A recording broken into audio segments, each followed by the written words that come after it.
Yawezekana kuna afya ambayo imeibiwa na yule muovu. Afya hiyo itarudia mahali pake kwa jina la Yesu Kristo. Asante Mtakatifu kwa sababu wewe ni Mungu unayesikia. Na wewe ni Mungu unayeona hata mioyo yetu na mawazo yetu na matendo yetu. Tusaidie Jehova, kanisa lako limesimama mbele zako wewe Bwana. Tufunike na nguvu ya ukombozi iliyo katika Yesu Kristo.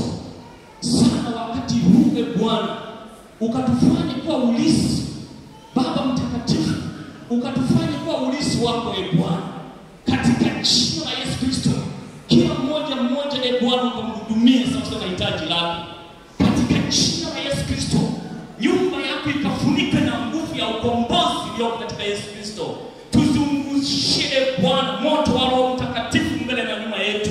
Katika jina la Yesu Kristo wa Nazareti, Mungu aliye hai, onekana ukisema na mmoja Bwana, kwa sababu neno linasema katika kitabu cha Kutoka sura 25 mstari wa 22 ya kwamba utazungumza nasi ungali uko kwenye kiti cha rehema, na jua ya kwamba Bwana bado uko kwenye kiti cha rehema ukingojea sana wakati utakapotimia.